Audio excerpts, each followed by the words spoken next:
Welcome back, my name is Pete and today we are taking a look at two Spigen cases for the Pixel 6 Pro, the Thin Fit and the Liquid Air. So first up, I love the Spigen Thin Fit cases because they are so damn thin, literally what it says on the tin.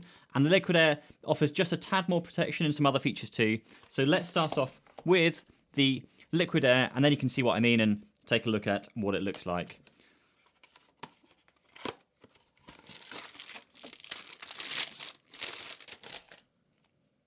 Cool, okay, I'm going to snap it on. Snaps on nice and easy. It's grippy. And one thing I do notice straight away is the textured power button. I don't know if it's because I've gotten used to a smaller iPhone again, but with the Pixel 6, I keep reaching up and pressing what I think is the power button, only to find it's the volume button. So having a textured power button makes it noticeably easier to find the right button. Also immediately noticeable is the texture on the back of the case. It's really weird. I say it's like some sort of fabric, but it looks like plastic. Honestly, it's such a weird feeling. I'm going to have to go and look this up, actually. No, it is actually plastic. So it's just the kind of pattern they've got etched into the back here. The camera bump, I've said in my earlier videos, but the OEM bump isn't as big in real life as it comes across on video, but what I have noticed is a bit of dust getting stuck in the corners here, and this case actually makes that bump even less pronounced, and so that's going to stop the dust from gathering. And also it does a really great job of protecting the actual cameras themselves. If you put this down flat, then the raised kind of case stops anything getting scratched, which is great considering these cameras are some of the very best that you can find in well, any phone nowadays. And speaking of scratches, if you flip the phone over, it does have raised edges on the top and the bottom so that when you actually do put this down on a flat surface, it's not actually going to risk scratching your screen or anything along those lines. Now, I don't have a screen protector on. Honestly, I never actually bother with any of my phones. All I want with these cases is like minor scratch protection. And honestly, if you're going to drop your phone from a height, then none of these cases are really going to do any good.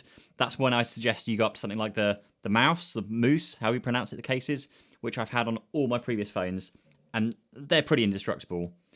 Obviously, you also have all the holes cut out for everything from the microphone on top here, the charging port, the speakers, and the buttons on the side are actual kind of buttons rather than cutouts, which they work really well. Nice and clicky. So over now to the Spigen Thin Fit case. If I pop that to one side.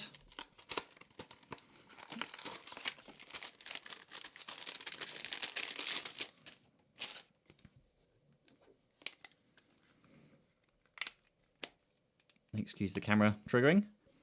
And again, it slips on nicely, and actually there's not a huge amount in terms of size. It only feels marginally thinner than the Liquid Air. Definitely feels more plasticky, but that's not necessarily a bad thing. It's still kind of grippy. It is cheaper, I think, at around, I think it's around half the price of the Liquid Air.